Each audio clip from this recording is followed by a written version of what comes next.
I'm standing in the back office of the Golden Phoenix restaurant, my hands trembling as I watch security footage of men in black suits surrounding the building. My phone buzzes. It's him, Joon Lee, the Korean Mafia boss whose world I accidentally stepped into 3 months ago. The message reads, "Mia, they're coming for my mother. I need you."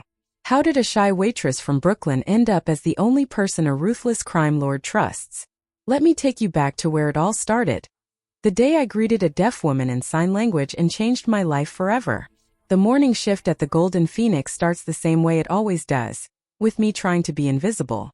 I clock in at 10:47 a.m., 3 minutes before my shift officially starts, because I learned early that being early means being forgotten. Managers don't notice the girl who's always there, blending into the expensive wallpaper and polished marble floors. Mia. Danny, the head server, snaps his fingers at me without looking up from his seating chart. "You're on section C today. The corner tables. And try to smile more, yeah? You look like you're attending a funeral." I nod, swallowing the response that wants to climb out of my throat. Section C is the graveyard section. The tables near the kitchen where we seat walk-ins and people who don't have reservations. The Golden Phoenix isn't just a restaurant. It's a statement. Crystal chandeliers, hand-painted silk panels on the walls, and a menu where the cheapest entree costs $60. I don't belong here. Everyone knows it. I know it. But the pay is double what I made at the diner in Brooklyn, and my mother's medical bills don't care about my comfort level. I smooth down my black uniform dress and head to the service station to prep my section. The restaurant won't open for another hour, but we're expected to have everything perfect. Silverware aligned, water glasses spotless, napkins folded into perfect lotus flowers. "Heard the owner's coming in tonight," whispers Sarah, another server, as she passes me with a tray of wine glasses. "With his family." My stomach drops. I've been working here for 2 months and I've never seen Joon Lee in person. But I've heard the stories. Everyone has. They say he owns half the businesses in Koreatown. They say he's connected to organized crime. They say if you look at him wrong, you disappear. They also say the Golden Phoenix is just a front. A beautiful mask covering something much darker underneath. I tell myself these are just rumors. I tell myself I'm just a waitress serving food, nothing more. I'm good at lying to myself. At 6:15 p.m., the energy in the restaurant shifts. Danny gathers all the servers near the host stand, his face serious. "Listen up. Mr. Lee is arriving in 10 minutes with his mother and his associates. Marcus, you're taking the main table. Everyone else, give them space, don't stare, and for God's sake, don't screw this up." Marcus, our most experienced server, nods confidently. He's worked here for 5 years and can name every dish in Korean and English, can pair wines like a sommelier, and never breaks a sweat. I retreat to section C, grateful to be far from whatever is about to happen. But then Danny's voice cuts through the dining room. "Mia, get over here." My heart stops. Every server turns to look at me. I walk toward the host stand on shaking legs. Sure, I'm about to be fired for some mistake I don't remember making. Marcus called in sick. Danny hisses low enough that only I can hear. "Food poisoning. You're taking Mr. Lee's table." The room tilts. "I what? No, I can't." "You can and you will." His hand grips my elbow hard. "Table 12. Do not mess this up, Mia. Do you understand me?" I don't trust my voice, so I just nod. 2 minutes later, the front doors open. He walks in first, Joon Lee. I've imagined what a mafia boss might look like. Scars, maybe. Tattoos. A cruel face. But Joon Lee looks like he stepped out of a luxury magazine. Tailored black suit, perfectly styled hair. A face that could sell watches or cologne. He's younger than I expected, maybe mid-30s, with sharp cheekbones and eyes that seem to calculate the value of everything they land on. Behind him, 4 men in dark suits fan out, scanning the restaurant with the trained awareness of bodyguards. And then I see her. An older Korean woman, elegant in a silk hanbok of deep purple and gold. Her silver hair is pulled back in a traditional style, and she walks with the kind of dignity that makes everyone else in the room look like they're trying too hard. Joon Lee's mother. Danny rushes forward with menus, bowing slightly. "Mr. Lee, welcome. Your table is ready." Joon barely acknowledges him, his attention on his mother as he guides her through the restaurant. The other diners pretend not to stare, but the whispers follow them like a wave. They settle at table 12, the best table in the house, positioned near the window with a view of the city lights but far enough from other diners to have privacy. I take a deep breath and approach, my notepad clutched like a shield. Good evening, I say, my voice steadier than I feel. Welcome to the Golden Phoenix. My name is Mia and I'll be. Joon Lee's eyes snap to mine and I forget how to breathe. They're not cruel exactly, but they're assessing, weighing me, measuring me, deciding if I'm a threat or an annoyance. Water, he says flatly. No ice. And bring the chef's tasting menu. We're not ordering from the regular menu tonight. Of course. I write it down even though I don't need to. And for you, ma'am. I turn to his mother and freeze. She's looking at me with kind eyes, patient and warm. She tilts her head slightly, waiting. And then I see it. The way her hands rest on the table, the slight forward lean of someone listening with more than their ears, the way her gaze is fixed on my lips. She's deaf. The realization hits me like cold water. I glance at Joon Lee, expecting him to interpret, but he's already turned to speak with one of his associates in rapid Korean. His mother is alone in this moment, isolated in a room full of sound. I don't think. I just act. I set down my notepad and raise my hands, signing carefully. Good evening. What would you like to drink? The effect is instantaneous. Her eyes widen. Her whole face transforms, surprise melting into pure joy.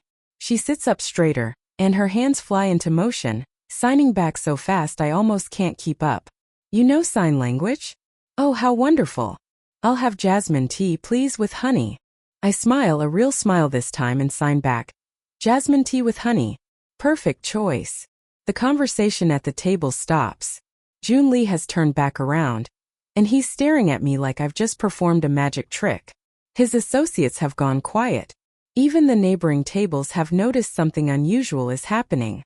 His mother reaches out and touches my hand gently, signing. What's your name? Mia. I sign, and then spell it out with the manual alphabet. Mia, she repeats aloud. Her voice soft and slightly imprecise in the way of someone who lost their hearing young. Pretty name. I'm Mrs. Lee. It's so rare to meet someone who can talk with me. Joon Lee clears his throat. You know sign language. It's not a question. His tone is neutral, but there's something sharp underneath, suspicion, maybe, or curiosity. Yes, I say aloud. And then I sign as I speak for his mother's benefit. I learned it growing up.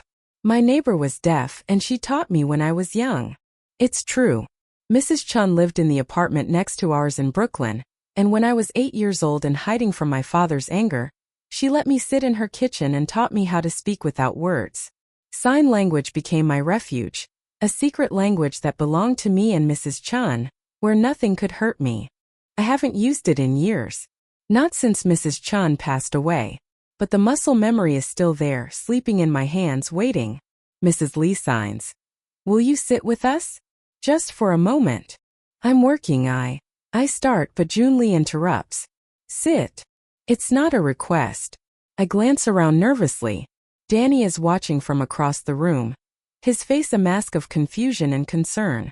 But Joon Lee has already pulled out the chair next to his mother, and his mother is patting the seat with an encouraging smile. I sit. For the next 5 minutes, Mrs. Lee asks me questions in sign language. Where I'm from, how long I've been working here, whether I like the city. I answer honestly, my hands stumbling occasionally when I can't remember a sign.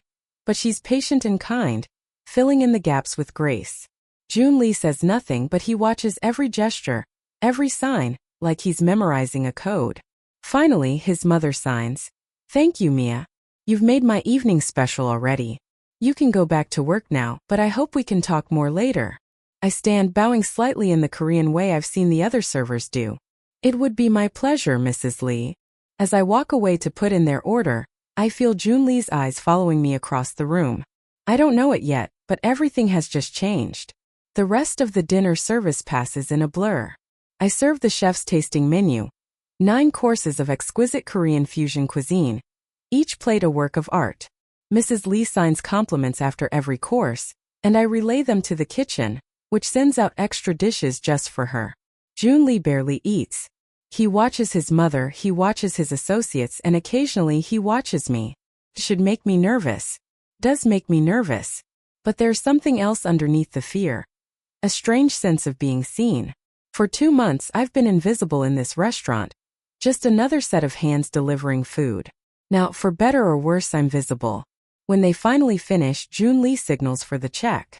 I bring it over in the leather portfolio, even though I know he won't actually pay. The owner never pays at his own restaurant. But Mrs. Lee stops me before I can leave. She signs. Mia, will you come visit me? I don't have many people to talk to. I hesitate. This feels like stepping over a line I can't see. I work most days, Mrs. Lee. Please, she signs, and there's a loneliness in her eyes that breaks something in my chest. Just for tea. Once a week. I live upstairs. I didn't know there were apartments above the restaurant. I look at Joon Lee, expecting him to shut this down, to tell his mother that waitresses don't make house calls. But he's looking at his mother with an expression I can't quite read. Then he looks at me and says in English, she doesn't ask for much. If you're willing, my driver will bring you up on your day off. It's not quite a request and not quite a command. Something in between, a test maybe. Okay, I hear myself say. I'd like that. Mrs. Lee claps her hands together, delighted, and signs. Tuesday? In the afternoon. Tuesday afternoon, I confirm. And just like that, I have a standing appointment with the mother of a Mafia boss. Tuesday comes faster than I expect. I show up at the Golden Phoenix at 2 p.m., wearing jeans and a simple sweater instead of my uniform, feeling wildly out of place. A man I don't recognize, mid-40s, built like a wall, meets me at the side entrance. Miss Mia. His English is heavily accented. I'm Jean. I'll take you upstairs. He leads me through a door I've never noticed before, marked private, and up a flight of stairs that opens into a different world. The apartment above the restaurant is massive, floor-to-ceiling windows overlooking the city, modern furniture mixed with traditional Korean antiques, artwork that probably costs more than my yearly salary hanging on every wall. Mrs. Lee is waiting in the living room, dressed casually in silk pants and a cashmere sweater. When she sees me, she stands up with a bright smile and signs. You came. I'm so happy. Come sit. I have tea ready. The next 2 hours are the most surreal of my life. We sit in her sun-filled living room, drinking jasmine tea and eating delicate Korean cookies, and we talk. Or rather, we sign. She tells me about growing up in Seoul, about losing her hearing to illness when she was 12, about moving to America when she married Joon Lee's father. He was a good man, she signs, her face soft with memory. Strong but kind. He built everything, the restaurant, the businesses. He wanted Joon to have a better life than he had. Did it work? I sign back before I can stop myself. It's too personal, too direct. But Mrs. Lee just laughs silently, her shoulders shaking. My son is complicated. He's like his father, strong, protective, sometimes too hard. But he's a good son. He takes care of me. I want to ask about the rumors, about the Mafia connections, about what exactly Joon Lee does. But the words or signs die in my hands.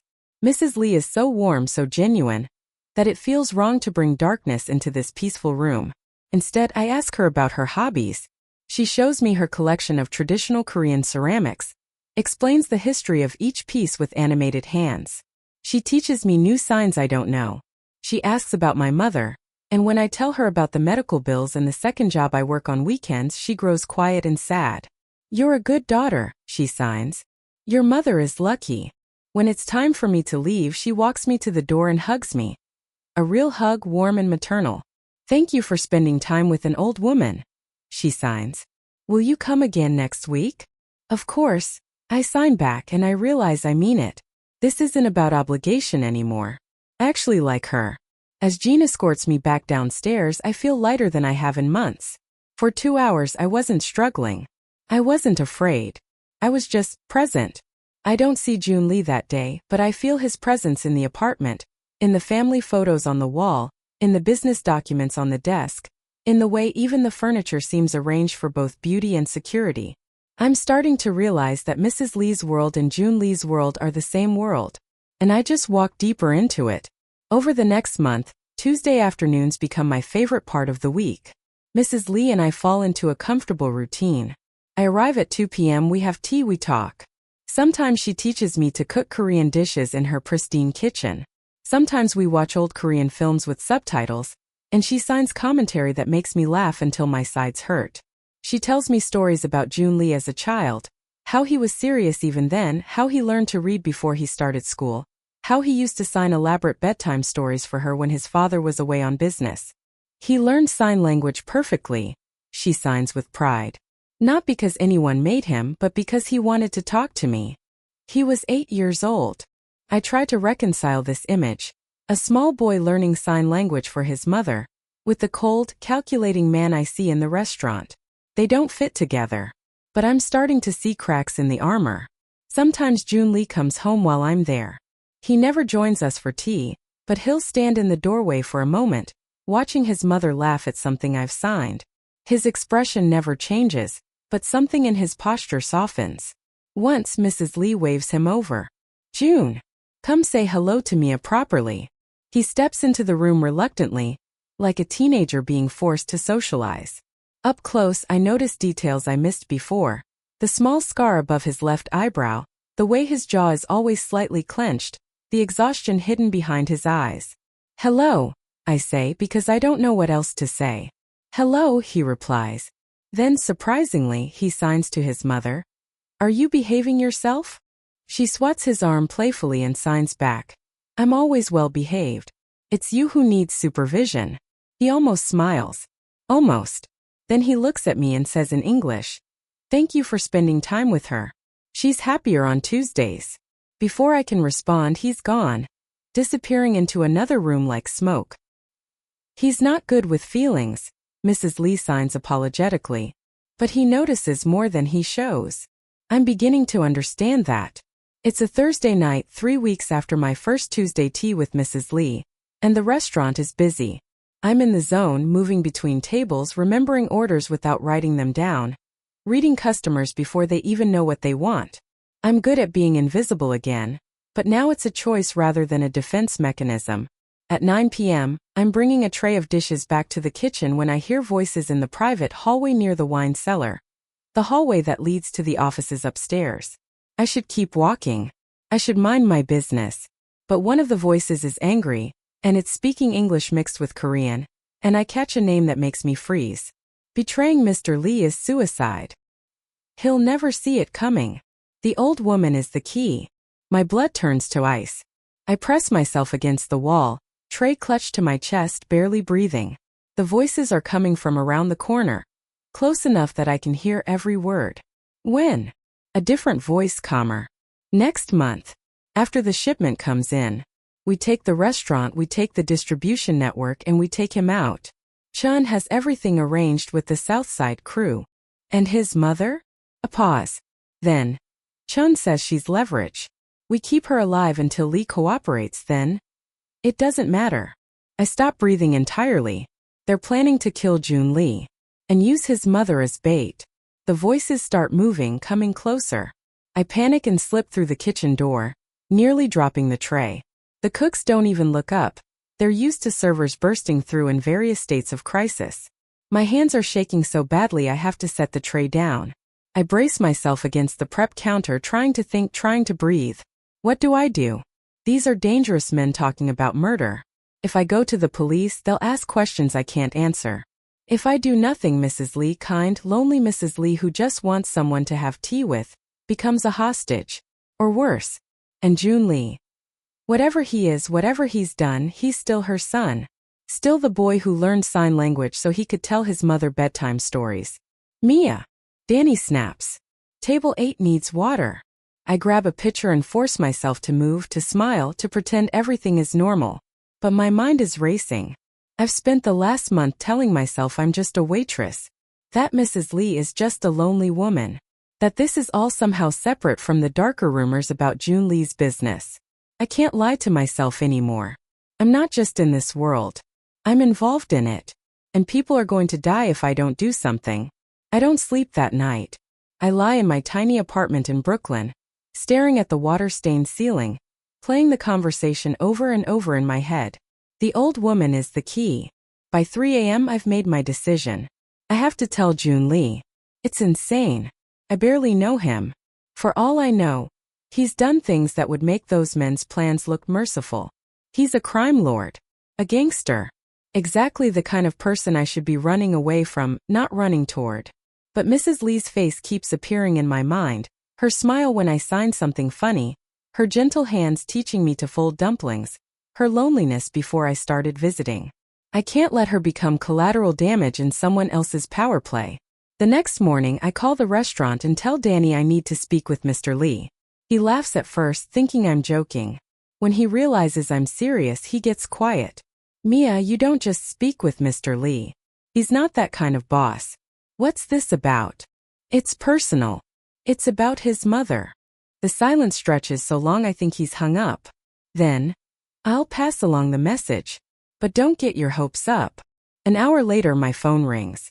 Unknown number. Hello. Miss Mia. It's Jin's voice. Mr. Lee will see you tonight at 11 p.m. Come to the side entrance. He hangs up before I can respond. My hands are shaking again.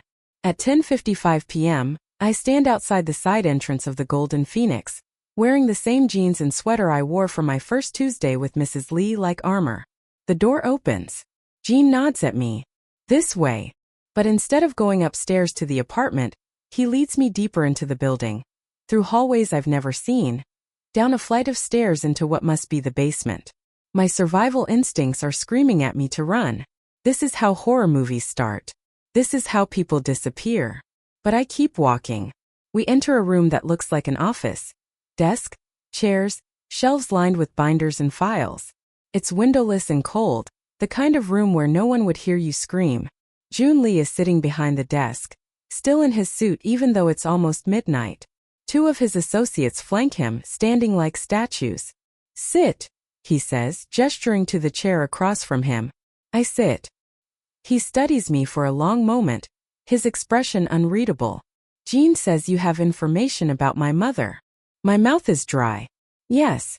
My voice cracks. I clear my throat and try again. Last Thursday I overheard a conversation. Some men were talking in the hallway near the wine cellar. They were planning. They were talking about betraying you. About using your mother as leverage. The temperature in the room drops 10 degrees. Joon Lee doesn't move but his eyes sharpen like knives. What exactly did you hear? I repeat the conversation as precisely as I can remember, including the names, Chan, the Southside crew, the timeline. With every word, the tension in the room ratchets higher. When I finish, the silence is suffocating. Finally, Joon Lee speaks. Why are you telling me this? The question catches me off guard. Because they're planning to hurt your mother. She doesn't deserve that. And you care about her safety? A woman you've known for a few weeks. Yes. It comes out stronger than I intended. She's been kind to me. She's lonely. She deserves to have people who protect her, not use her as bait. Something flickers across his face. Surprise, maybe, or suspicion.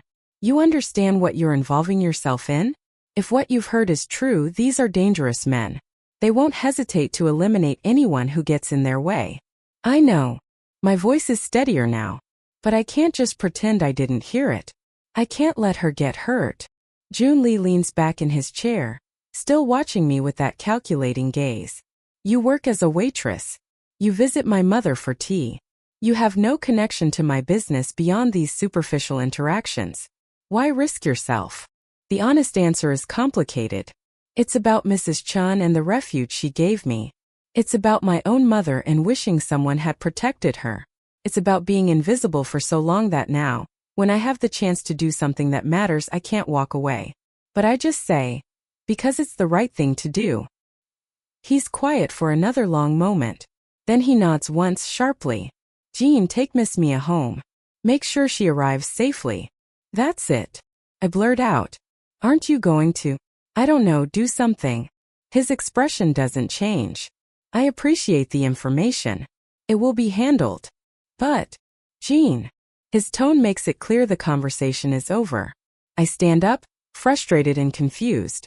I just handed him information about a plot to kill him, and he's dismissing me like I reported a spilled drink. As Jean leads me to the door, Joon Lee's voice stops me. Miss Mia. I turn back. Don't mention this to my mother. She worries. He pauses. And, thank you for caring about her. It's the most human thing I've ever heard him say. The next Tuesday arrives with unseasonable warmth, the kind of false spring that makes you forget winter is still lurking. I almost cancel. After the meeting with Joon Lee, after learning just how deep the danger runs, the smart thing would be to distance myself from the Lee family entirely. Quit the restaurant. Stop the visits. Disappear back into my anonymous Brooklyn life. But when I think about Mrs. Lee waiting for me with jasmine tea and stories, I can't do it. So I show up at 2 p.m. like always. Mrs. Lee greets me at the door with her usual enthusiasm, signing, "Mia, I made your favorite cookies. Come, come." We settle into our routine tea conversation, laughter. She teaches me a new sign for stubborn, and uses it to describe her son, which makes us both laugh. She shows me photos from her childhood in Seoul, pointing out family members and signing their names in stories. Everything feels normal, except it's not. I notice things I didn't before. The security camera in the corner of the living room, discreetly hidden behind artwork. The way Jean checks his phone every few minutes when he's in the apartment. The tension in Mrs. Lee's shoulders when she signs about June being very busy with work lately. She knows something is wrong. She just doesn't know what. At one point, she sets down her teacup and signs, "Mia, can I ask you something personal?" "Of course. Why do you come here?" "Really?" Her eyes are searching, kind but penetrating. "You're young. You have your own life. Most people." She hesitates, choosing her signs carefully. "Most people are afraid of my son, of our family. But you keep coming back." I'm not sure how to answer honestly without revealing what I know. So I sign, "You remind me of someone. A woman who was kind to me when I needed it most.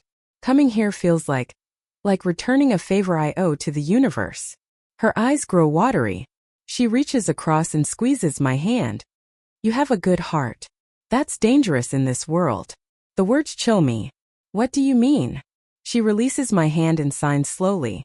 "My husband, June's father, used to say that good people don't survive in bad places. They either become bad or they get destroyed. I don't want that for you. Are you telling me to stop coming?" "No." She shakes her head firmly. "I'm being selfish. I don't want you to leave. But I also don't want you to get hurt because of us." She pauses. "My son lives in a dark world. I pretend not to see it, but I'm not blind. And I worry that the darkness will touch everyone close to him, including you." I don't know what to say to that, so I just sign. "I'm not afraid." It's a lie. I'm terrified. But sometimes courage is just fear that keeps showing up anyway. Mrs. Lee smiles sadly and signs, "That's what worries me." 2 days later, I'm working the dinner shift when everything shifts. The restaurant is packed, every table full, the energy buzzing with the particular electricity of a successful Friday night. I'm moving through my section on autopilot, breadbasket for table 7, wine refill for table 10, check for table 5. At 8 p.m., a group of men in expensive suits enters. I recognize one of them from the restaurant's regulars, a businessman who always orders the same thing and tips exactly 15%. But tonight he looks nervous. Danny seats them at table 15, not in my section, and Marcus takes the order. I think nothing of it until I'm walking past with a tray and hear one of the men say in English, "Confirmation from Chan. It's happening next week. Tuesday." My blood goes cold. Tuesday. The same day I visit Mrs. Lee. I slow my pace, pretending to adjust the napkins on a nearby empty table, straining to hear more. Mother leaves the apartment at noon for her medical appointment. Lee will be at the warehouse meeting. Entire operation switches hands by midnight. I'm not invisible enough. One of the men glances up and catches me hovering. His eyes narrow. "You need something, waitress?" "Just cleaning up," I say quickly, grabbing some dirty dishes from the nearby table and hurrying away. But my mind is racing. They're planning to move on Tuesday, during Mrs. Lee's medical appointment when she's vulnerable. When June will be distracted at some warehouse meeting. I need to warn him. Now, I drop the dishes at the service station and tell Danny I need a bathroom break. Instead, I head for the stairwell that leads to the private areas upstairs. I've only been down here once, that night in the basement office, But I remember Jean saying that Joon often works late in his office on the third floor. The stairwell is empty and echoey. I climb quickly, my heart hammering. This is stupid. This is dangerous. I should just call Jean, leave a message, not physically track down a mafia boss in his private domain. But Tuesday is 5 days away, and Mrs. Lee could die if I don't act. I reach the third floor. There's a hallway with 3 doors. Light spills from under the middle one. I knock before I can lose my nerve. Come in. I open the door. Joon Lee is at his desk, surrounded by papers and laptop screens. He's in shirt sleeves, tie loosened, looking more human than I've ever seen him. When he sees it's me, surprise flashes across his face. Miss Mia. This is unexpected. I heard them, I blurt out. The men in the restaurant. They're moving on Tuesday. During your mother's medical appointment. They said you'd be at a warehouse meeting. He goes very still. You shouldn't be here. I know, but I had to tell you. There. I know what they're planning. His voice is quiet but sharp. We've been monitoring them since you first brought this to my attention. Oh. I feel suddenly foolish standing in his office interrupting his work. I wanted to make sure that my mother would be safe. He finishes the sentence for me. He stands up, walking around the desk to face me directly. Why do you care so much? And don't give me the answer about returning favors to the universe. Tell me the truth. The question hangs in the air between us. I could lie. I could deflect. But I'm tired of pretending. When I was 8, my father was violent. My mother couldn't protect me. Or she wouldn't. I'm still not sure which. But our neighbor, Mrs. Chun, she was deaf. She'd see me crying in the hallway, and she'd take me into her apartment and teach me sign language for hours. She made me feel safe when nowhere else was safe. I meet his eyes. Your mother is the first person since Mrs. Chun who makes me feel like the world has kindness in it. Maybe that's selfish. Maybe I'm visiting her for me, not for her. But I can't let her become collateral damage in someone else's war. I won't. Joon Lee studies me for a long moment. Then he does something unexpected. He sits down in one of the chairs by the window and gestures for me to take the other one. My father built this empire, he says quietly, looking out at the city lights. He started with nothing. A refugee from a war, arrived in America with $50 and a dream. He worked 3 jobs, saved every penny, bought the restaurant when I was 5 years old. He's quiet for a moment. But legitimate business wasn't enough to survive in this neighborhood. Protection money, territory disputes, rival gangs. He had to become part of the system to protect what he built. And eventually, he became the system. When he died, I inherited everything. The restaurants, the businesses, the other operations, and the responsibility to protect everyone who depends on us. Hundreds of families. Thousands of people. He turns to look at me. I never wanted this life. But I couldn't abandon the people my father protected. I'm stunned by this confession. Your mother. Does she know? She knows enough. She's not naive. But I try to keep the worst of it away from her. She's already lost so much. Her hearing, her husband, her home country. I won't let her lose her peace too. That's why you learned sign language, I say quietly. Not just to talk to her. To make sure she always felt included. Protected. He nods once.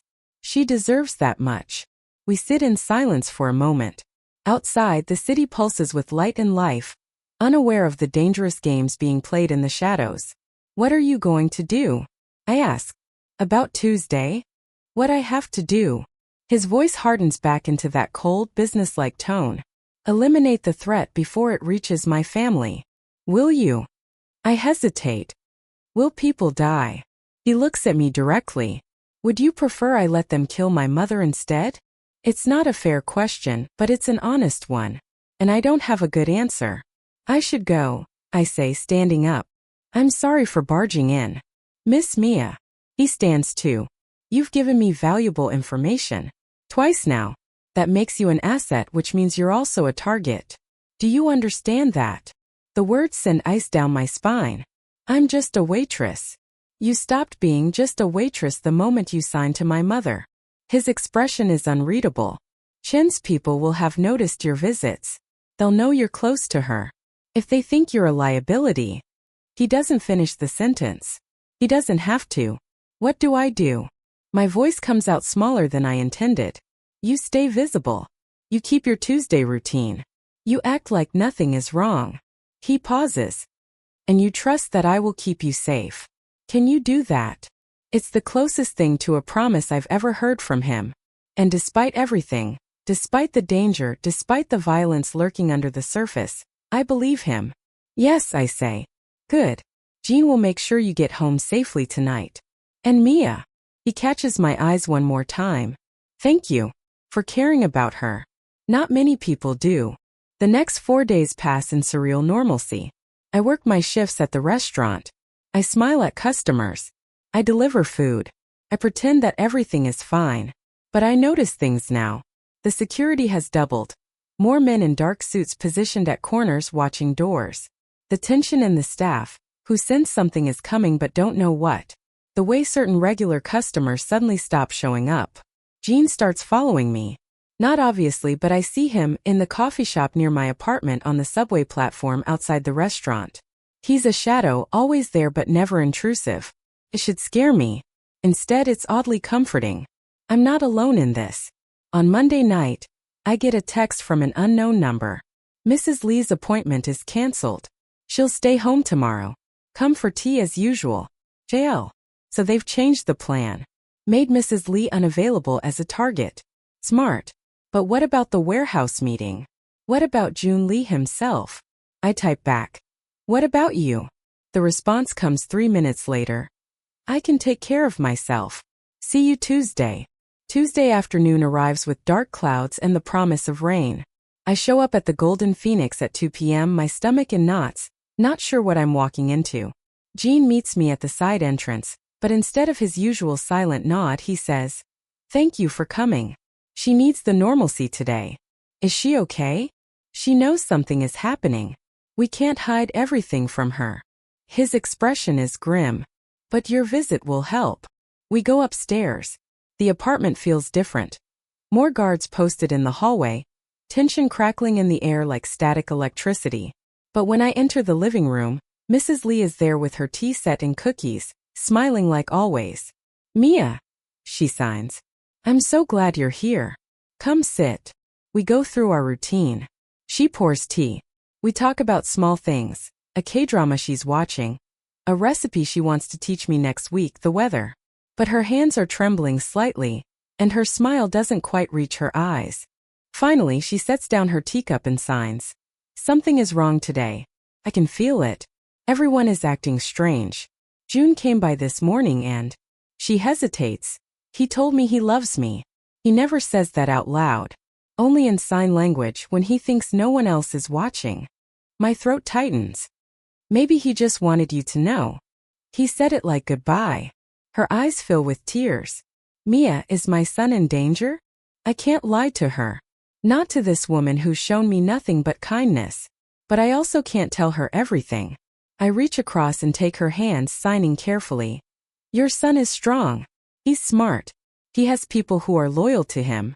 And he will do whatever it takes to protect you. You have to trust that. Do you trust him? She signs. I think about Joon Lee, the cold Mafia boss, the dutiful son, the man who learned sign language as a child, the leader who carries the weight of hundreds of families. I think about the darkness he lives in and the light he tries to preserve for his mother. Yes, I sign. I trust him. She nods slowly, wiping her eyes. Then I will trust him too. And I will trust you, Mia. Whatever happens today, promise me you'll stay safe. I promise. We're still sitting there holding hands across the tea table when we hear it. The first gunshot. The sound of gunfire shatters the peaceful bubble of Mrs. Lee's living room like a hammer through glass. Mrs. Lee can't hear it, but she sees my face change. Her hands fly up. What? What is it? Before I can answer, Jean bursts through the door, gun drawn. He shouts something in Korean to the other guards, then looks at Mrs. Lee and me. Stay here. Lock the door. Don't open it for anyone except me or Mr. Lee. He's gone before I can ask questions. Mrs. Lee is on her feet, eyes wide with fear. What's happening? More gunshots. Closer now. Shouting in the hallway. The sound of something heavy hitting the floor. I run to the door and lock it, then grab Mrs. Lee's hand and pull her away from the windows. My mind is racing. We're 3 floors up. No fire escape visible. One door in and out. We're trapped. Mrs. Lee is signing frantically. Tell me what's happening. Mia, please. I force myself to slow down to sign clearly even though my hands are shaking. Someone is attacking the building. Jean told us to stay here. We're safe. The door is locked. Joon. Her face is pale. Where is Joon? I don't know. But he knew this was coming. He has a plan. I hope that's true. The gunfire continues. Rapid bursts, then silence, then more shots. I guide Mrs. Lee to the interior hallway, away from windows and the main door, into what looks like a walk-in closet. We crouch in the darkness, and I keep one hand on hers, signing updates with the other whenever there's a lull in the noise. Still fighting. No one has tried the door. Jean will come back for us. She's remarkably calm considering, but I can feel the tremor in her hands, see the tears she's trying to hold back. Time stretches. 5 minutes feels like an hour. The gunfire becomes sporadic, then stops entirely. Silence.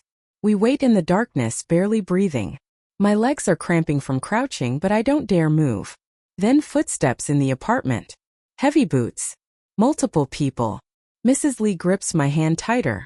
I put my finger to my lips, then remember she can't see me in the darkness.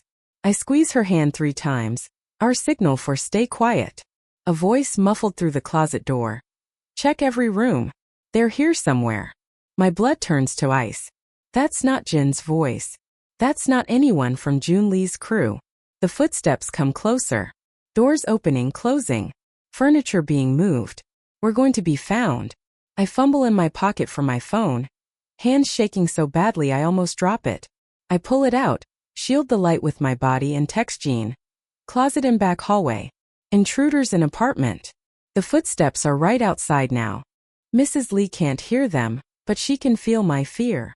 She signs in the darkness, her hands finding mine. I love you like a daughter. If something happens. I squeeze her hands hard. Nothing will happen. The closet door flies open. Light floods in. 2 men in black tactical gear, guns raised. One of them grabs my arm and yanks me out. The other reaches for Mrs. Lee. And that's when something inside me snaps. I've been invisible my whole life. I've been quiet. I've been careful. I've let people push me around because it was easier than fighting back. Not anymore. Mrs. Chun didn't just teach me sign language. She also taught me that sometimes the only way to survive is to fight like you have nothing to lose. I drive my elbow into the first man's throat.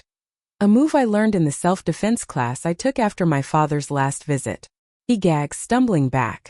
I grab his gun hand and twist, using his own momentum to send him crashing into the wall. The second man swings his gun toward me, but Mrs. Lee, quiet, dignified Mrs. Lee, kicks him hard in the knee. He goes down with a howl. I grab Mrs. Lee's hand and we run. Out of the closet, through the hallway, toward the main door. Behind us, shouting. More footsteps. We're not going to make it. But then the apartment door explodes inward. And Jean is there with 4 other men, guns blazing. The tactical team behind us goes down in seconds. Jean sees us and his eyes widen. Go. Down the service stairs.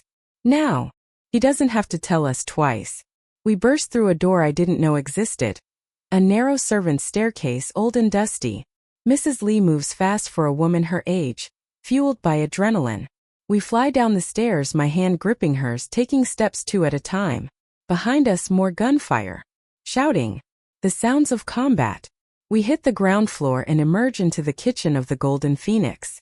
The dinner staff looks up in shock. Mia, the quiet waitress, and Mrs. Lee running like their lives depend on it. Because they do. Back door. I shout, pulling Mrs. Lee through the kitchen. We burst out into the alley behind the restaurant. Rain is falling now, cold and hard. The alley is dark except for one flickering streetlight. A black SUV screeches around the corner, and for a heart-stopping moment I think it's Chen's people. But then the door opens and Joon Lee is there. Get in. We dive into the back seat. Joon Lee slams the door and the SUV takes off before we're even seated properly. Mrs. Lee is signing frantically at her son, but he's on the phone barking orders in Korean. Finally, He hangs up and turns to his mother, signing, "Are you hurt?" "No. Mia protected me." She's crying now, the shock finally hitting her. "What's happening? What was that?" Joon Lee's face is hard. "A mistake that's being corrected." He looks at me over his mother's head. There's something in his eyes I haven't seen before, gratitude mixed with surprise. "You fought back," he says. "I had to." My voice is shaking. They were going to take her. Most people would have frozen. Or cooperated. He studies me. "You continue to surprise me, Miss Mia." The SUV weaves through traffic, taking turns too fast, clearly trying to lose any potential tails. I hold Mrs. Lee as she cries into my shoulder, and I realize that I just crossed a line I can never uncross. I'm not a bystander anymore. I'm part of this war. We drive for 40 minutes, leaving the city and heading into the suburbs. The rain gets heavier, turning the world into a blur of gray and black. Finally, we pull up to a large house set back from the road, surrounded by trees. More of Joon Lee's men are waiting. I count at least 6 guards positioned around the property. Joon Lee helps his mother out of the SUV, signing, "This is a safe place. You'll stay here until this is over." "What about you?" she signs back. "I have to finish this." "No." Her hands are fierce. "I won't lose you too. Please, Joon. Let someone else." "There is no one else, mother. This is my responsibility." He cups her face gently. "I will come back to you. I promise." They embrace and I look away, feeling like I'm intruding on something private. Then Joon Lee turns to me. "Miss Mia, you'll stay here with my mother." "What?" "No, I need to get home. My mom will worry. Your apartment isn't safe. Chen's people know who you are now. They saw you protect my mother. That makes you a target." His tone leaves no room for argument. "You'll stay here where I can protect you both." "For how long?" "Until it's finished." He's already walking back to the SUV. "Jean will bring you anything you need. There's food in the house, secure phones if you need to call your mother. Don't leave the property." "Wait." But he's already in the vehicle, and the SUV is pulling away, leaving Mrs. Lee and me standing in the rain with 6 guards and a house I've never seen before. Mrs. Lee takes my hand and signs, "Come. Let's get dry." The safe house is nice, too nice. Expensive furniture, a fully stocked kitchen, bedrooms that look like they belong in a luxury hotel. This isn't just an emergency shelter. This is a place that's been prepared for exactly this kind of situation. How many times has Joon Lee had to hide his mother from his enemies? Mrs. Lee shows me to a guest room, signing, "I keep clothes here. Take whatever you need. Hot shower will help." But as I turn to go, she catches my arm. "Thank you, Mia, for fighting for me. You didn't have to do that." "Yes, I did," I sign back. "You're family now." Her eyes fill with tears again, but this time she's smiling. I take the longest, hottest shower of my life, washing away the fear and adrenaline and gunpowder smell that seems to have soaked into my skin. When I emerge, wearing borrowed clothes, I find Mrs. Lee in the kitchen making tea like this is just another Tuesday afternoon. We sit at the kitchen table and for a while we don't sign anything. We just exist together in the silence, drinking tea, processing what just happened. Finally, Mrs. Lee signs, "I should have left this world after my husband died. Moved back to Korea, lived quietly. But I couldn't abandon Joon. He needed me." "He still needs you," I sign. "No. He needs someone like you. Someone who sees the man, not the monster. Someone who fights even when they're afraid." She reaches across and touches my cheek. "Promise me something. Anything. If something happens to me, take care of him. Don't let the darkness consume him completely." "Nothing is going to happen to you," I sign firmly. But even as I sign it, I'm not sure I believe it. We're still sitting in the kitchen when one of the guards knocks on the door. "Mrs. Lee. Phone call from your son." Mrs. Lee hurries to the living room where a landline is set up. She can't hear phone calls, so one of the guards who knows sign language interprets for her. I watch from the doorway as Joon Lee's words are translated into signs. The main fighting is over. Chen is in custody. His organization is being dismantled. "You're safe now." Mrs. Lee signs back. "When can I come home?" The guard pauses, listening. Then signs, "Tomorrow morning." I'm having the apartment cleaned and secured tonight. Mother. I need to speak with Mia. Mrs. Lee gestures for me to come over. The guard hands me the phone. Hello. You saved her life today. Joon Lee's voice is rough, exhausted. The men who broke into the apartment had orders to take her hostage. If you hadn't fought back, if you hadn't gotten her out. He doesn't finish the sentence. Is it really over? I ask. The immediate threat, yes. Chun won't be a problem anymore. His associates are either dead or have left the city. But there will always be someone else. There's always another threat in this world. That's a terrible way to live. It's the only way I know. He's quiet for a moment. My mother asked you to promise to take care of me. I heard her. I freeze. You speak sign language. Fluently. I've been reading every conversation you've had with her for 3 months. I don't know whether to be embarrassed or angry. You've been spying on us? I've been protecting her. There's a difference. He sighs. But I want you to know. The promise she asked for? You don't have to make it. You've done more than enough. After tomorrow you can go back to your life. Back to being invisible. I'll make sure Chin's remaining people know you're under my protection. But you don't have to stay involved. What if I want to stay involved? The words surprise both of us. There's a long pause. Why would you want that? Because. I struggle to put it into words. Because your mother is the first person in years who's made me feel like I matter. Because you're trying to protect people in the only way you know how, and that doesn't make you a monster. Because I'm tired of being invisible. Another pause. Then. Come work for me. Not as a waitress. As my mother's companion and. He hesitates. As someone I can trust. Someone who sees things others miss. Someone who isn't afraid to tell me the truth. Like an advisor? Like family. The word hits me harder than I expected. Family. The thing I've been missing my entire life. The thing I've been looking for in all the wrong places. I'll need to think about it.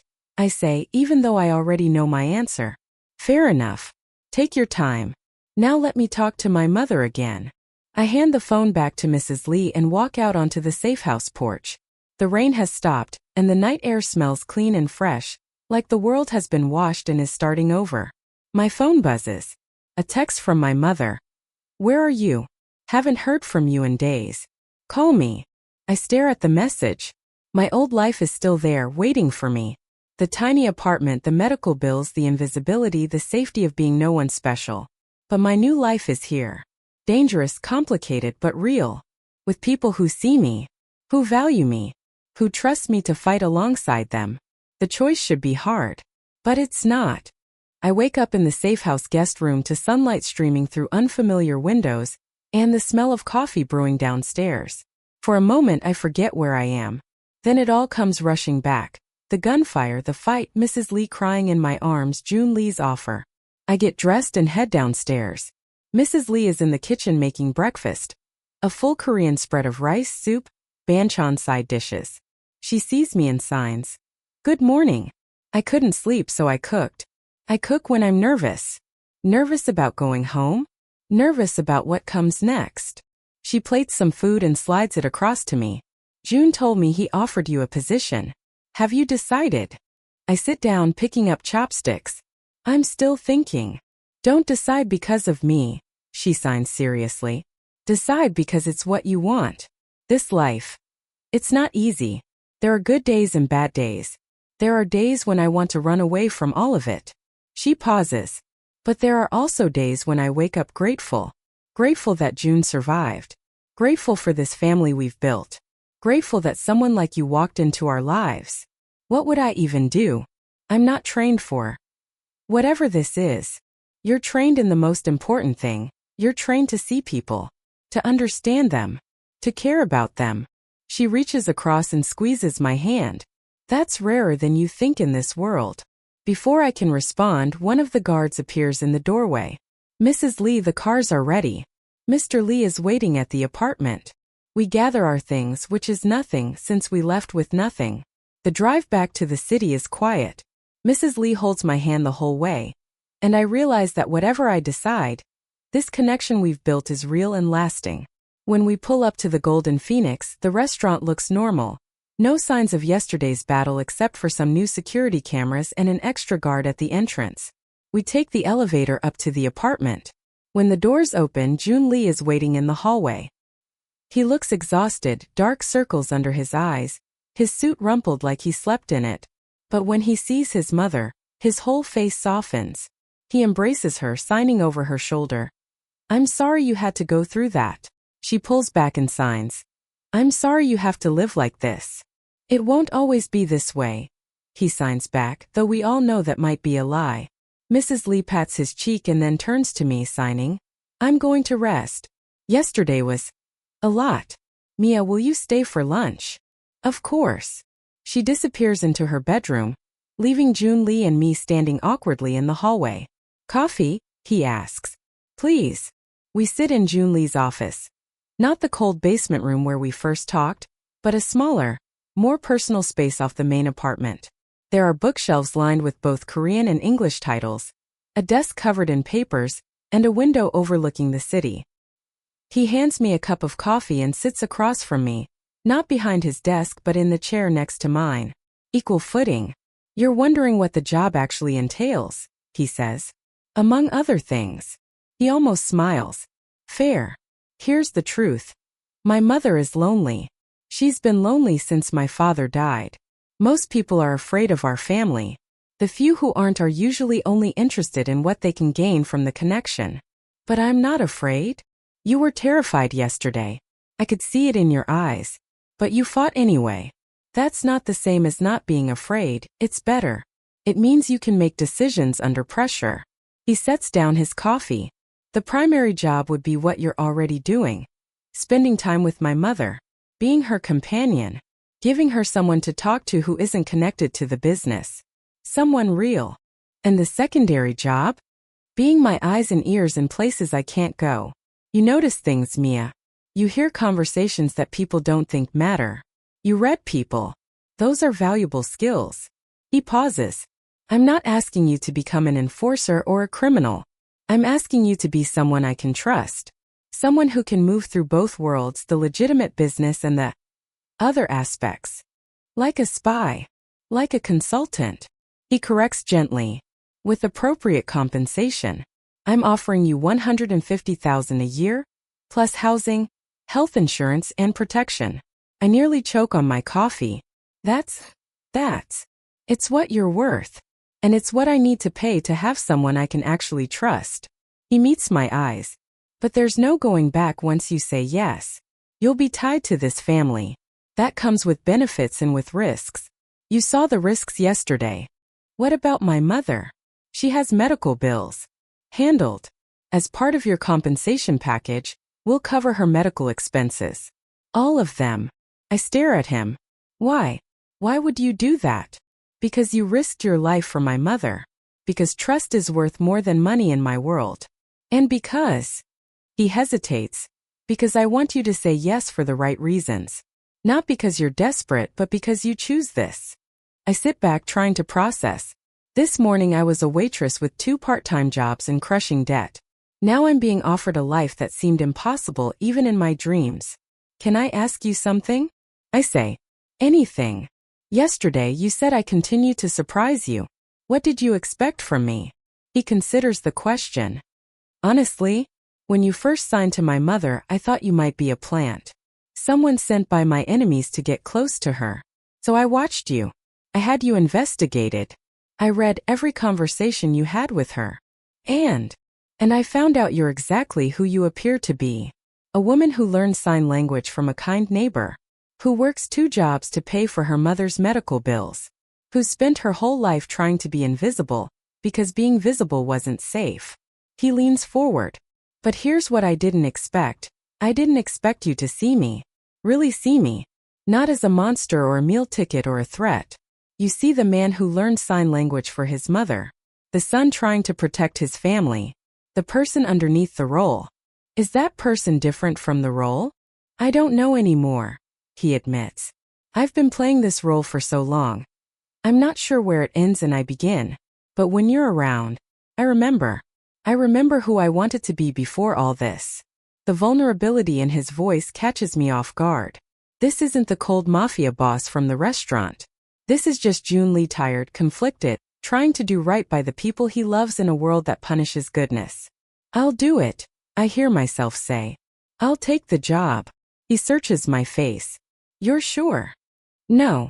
But I don't think I'm supposed to be sure. I think I'm just supposed to trust that this is where I'm meant to be. A real smile crosses his face, the first genuine smile I've ever seen from him. Welcome to the family, Mia. He extends his hand.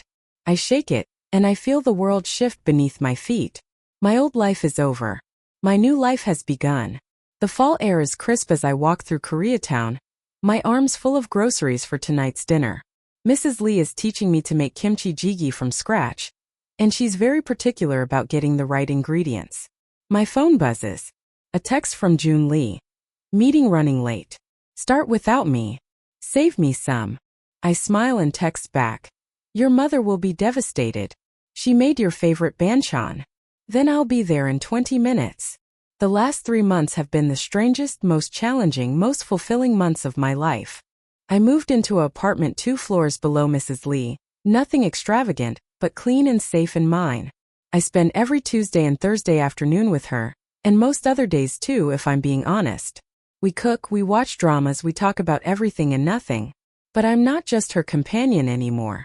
Twice a week, I sit in on Joon Lee's business meetings, the legitimate ones, where they discuss restaurant expansion and real estate investments. I take notes. I ask questions. I'm learning how his empire actually functions beyond the rumors and the violence. Once a week, I do what Joon Lee calls community relations. I visit the small businesses in Koreatown that pay protection money to his organization. But instead of collecting payments, I ask what they need, what problems they're facing, what would actually help them thrive. Last month, when a bodega owner mentioned he couldn't afford to fix his broken refrigeration unit, I brought it to Joon Lee. The unit was fixed within 48 hours. No charge, no strings attached. The owner cried. You're changing how they see us, Joon Lee told me afterward. They used to fear the Lee family. Now they're starting to trust us. Isn't that dangerous? In your world, isn't fear more useful than trust? Maybe, but I'm tired of being feared. I want to be something my father would be proud of. I'm also learning the darker side of the business. I know which shipments are legitimate and which aren't. I know which warehouses to avoid and which business associates are more dangerous than others. I know that Joon Lee still operates in the shadows, still makes decisions that keep me up at night. But I also know he's trying to transition the family business into something more legitimate. Trying to protect his people without resorting to violence. Trying to be both the man his father raised him to be and the man he wants to become. It's complicated. Everything is complicated. But it's real. I reach the Golden Phoenix and take the elevator up. Mrs. Lee is waiting in the kitchen, already starting prep work. Mia, she signs, beaming. You got the good gachuker. Perfect. We cook together in comfortable silence, occasionally signing comments or questions. The TV in the living room plays a Korean drama on mute with subtitles, Mrs. Lee's preferred way to watch. 23 minutes later, Joon Lee is nothing if not punctual. He arrives, loosening his tie as he walks through the door. Something smells amazing, he says, and then signs the same thing to his mother. She swats him with a dish towel and signs. Of course it smells amazing. Mia's cooking. I'm helping. You're cooking, I correct. We eat dinner together, the 3 of us around Mrs. Lee's dining table. Joon Lee talks about the business in careful terms, editing out anything that might worry his mother. Mrs. Lee tells him about the drama she's watching and tries to convince him to watch it with her. I sit between them, translating and interpreting and occasionally adding my own observations. This is family, I realize. Not the family I was born into, but the family I chose. The family that chose me back. After dinner, Joon Lee helps with dishes while Mrs. Lee goes to rest.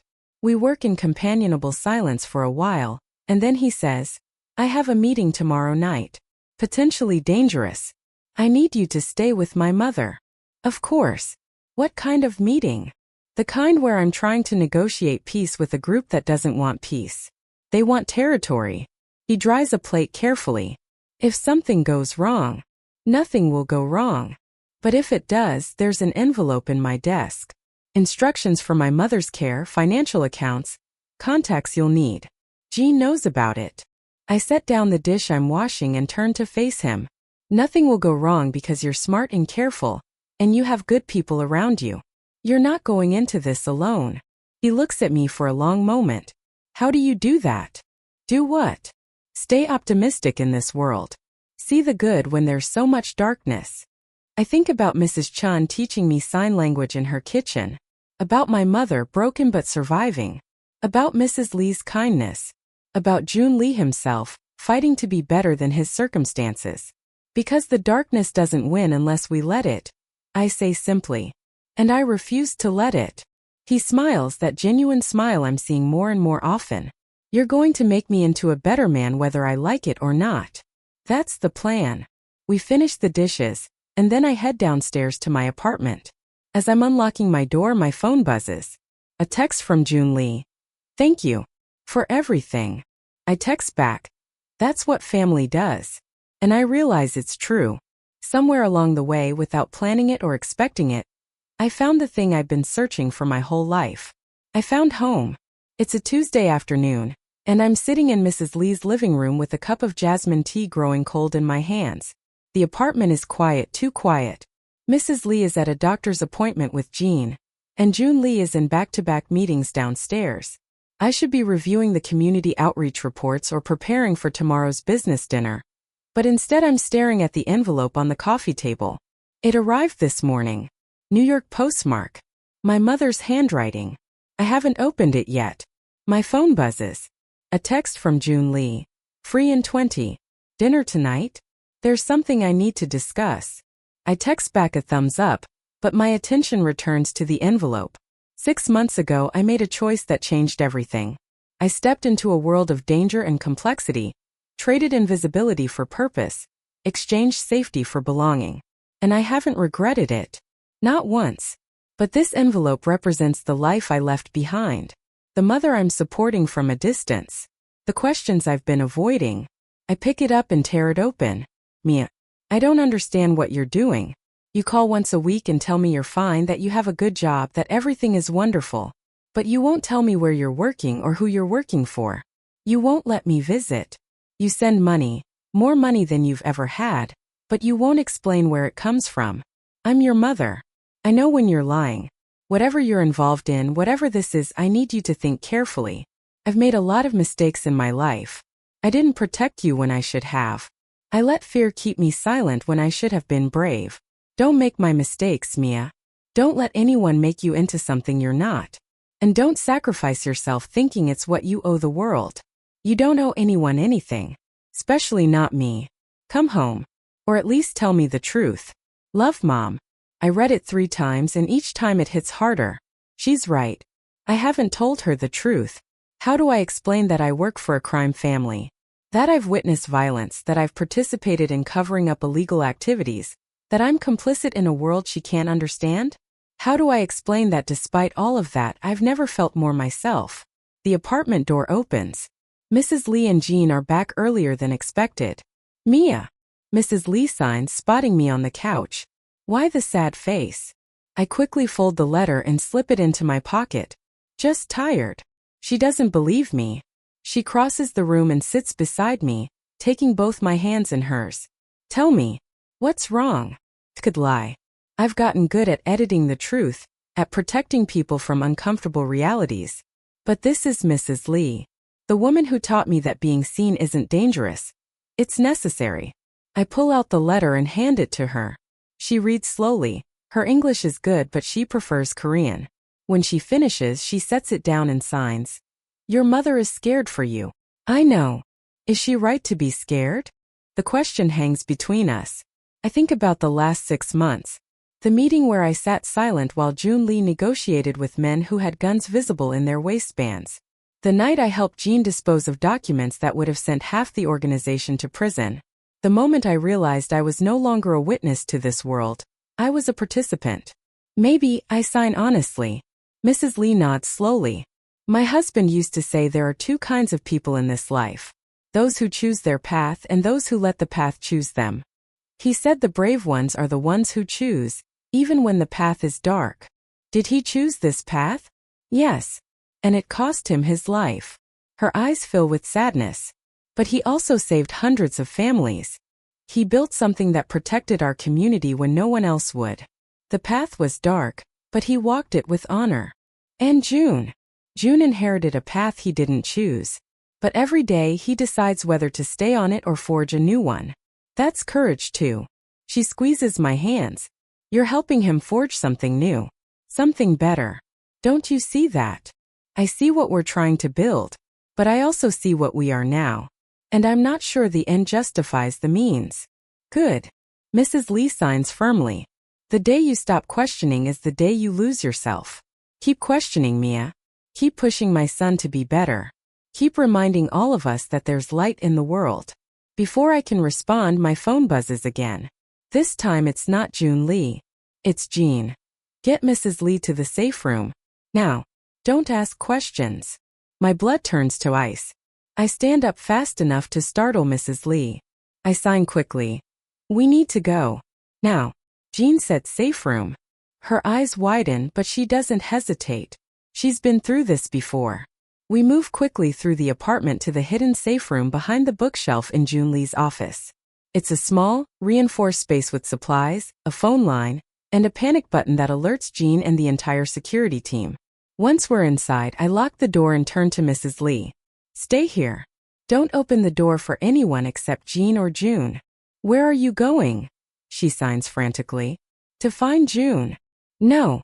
Mia, you can't. But I'm already punching the code to unlock the door from the inside. I'll be right back. I promise. I don't wait for her response. I run through the apartment, my heart hammering. I can hear shouting from downstairs. Men's voices angry and sharp. The sound of something crashing. I should stay in the safe room. That's the protocol. That's what Joon Lee would want. But I can't hide while he's in danger. I take the stairs down to the third floor where his office is. The hallway is empty, but the door to his office is ajar. Through the crack, I see Joon Lee standing behind his desk, facing 3 men I don't recognize. One of them has a gun. Stupid to think you could cut us out. The man with the gun is saying, we had an agreement. You don't get to renegotiate just because you suddenly grew a conscience. Joon Lee's voice is cold and steady. The agreement was made under different circumstances. The business is changing. Either adapt or move on. We're not moving on. We're taking what's ours. The gun comes up. I don't think. I just move. I slam through the door, shouting, wait! Everyone turns to stare at me. Joon Lee's face goes white. Mia, get out of here. No. I step further into the room, my hands raised. Please. Just listen for a minute. The man with the gun looks confused. Who the hell is this? No one, Joon Lee says quickly. She's not part of this. Let her leave. I'm someone who sees what you're about to throw away. I say, looking directly at the gunman. You have an agreement with Mr. Lee. That means you have access to his distribution network, his protection, his reputation. If you kill him, all of that disappears. His organization doesn't just collapse, it goes to war. And you'll be the first casualty. The man's eyes narrow. You think you can threaten me? I'm not threatening you. I'm offering you a better deal. I take a breath, forcing my voice to stay steady. Whatever Mr. Lee owes you, whatever you think you're owed, let's negotiate. Right now. No violence. No war. Just business. Joon Lee is staring at me like I've lost my mind. Maybe I have. But the gunman is listening. What kind of deal? He asks. Whatever you want. More territory. Better percentages. Access to new markets. Mr. Lee is transitioning the business toward more legitimate operations. That means new opportunities. Real money, not just street-level distribution. I'm making this up as I go, but it sounds right. You can either be part of that growth, or you can be the guy who killed the golden goose. The room is silent except for the sound of my heart pounding in my ears. Finally, the gunman lowers his weapon. I want double our current percentage. And I want the East Side territory. Joon Lee's jaw tightens, but I see his mind working. 10% increase. And shared access to East Side with Kim's crew. That's the deal. 15%. 12. Final offer. The gunman looks at his associates, then back at us. Fine. 12% and shared east side. But if you screw us again, there's no more talking. Agreed. The three men leave, and the moment the door closes behind them, Joon Lee rounds on me. What the hell were you thinking? His voice is shaking with barely controlled fury. You could have been killed. You should have been in the safe room with my mother. Your mother is safe. And you were about to die. That's not your job. Your job is to stay safe, too. My job is to be part of this family. I'm shouting now too, all the fear and adrenaline pouring out. And family doesn't hide when family is in danger. Family doesn't throw themselves into the line of fire. You do it every day. The truth of that statement hits us both silent. Joon Lee sinks into his chair, his hands shaking as he runs them through his hair. You can't do that again. Please, Mia. I can't. If something happened to you. He doesn't finish the sentence, but I hear what he's not saying. I cross the room and crouch in front of his chair, forcing him to meet my eyes. I'm not going anywhere. But you need to understand something. I didn't choose this life because I had nowhere else to go. I chose it because this is where I belong. With you. With your mother. With this family. That means I share the danger, not just the safety. I can't lose you. His voice is barely a whisper. Then don't make me choose between being safe and being here. Let me be both. Let me help build something better. He looks at me for a long moment, and I see the war happening behind his eyes, the need to protect warring with the need to respect my choice. Finally, he reaches out and cups my face in his hand. You're going to give me a heart attack. Probably. He almost laughs. Then he pulls me into a hug, holding on like I'm the only solid thing in a collapsing world. We need to check on your mother. I murmur against his shoulder. In a minute. Just give me a minute. We stay like that, two people who found each other in the darkness, holding on while the world spins around us. That night, after Mrs. Lee is safely in bed and the security has been doubled and the business with the gunman has been formalized in writing, I sit in my apartment with my mother's letter. I pull out my phone and call her. She answers on the second ring. Mia? Is everything okay? Hi, Mom. I'm okay. Better than okay. I take a breath. I need to tell you the truth about what I'm doing. And I do. I tell her about the Golden Phoenix, about Mrs. Lee, about learning sign language again after all these years. I tell her about Joon Lee and his complicated world.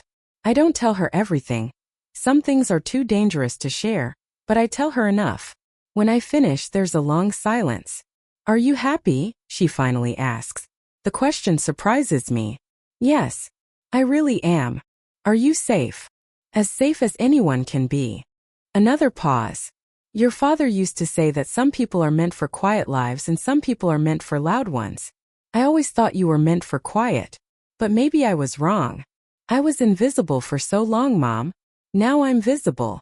And it's scary, but it's everything. Then I'm proud of you. Her voice cracks slightly. I'm proud that you're braver than I ever was.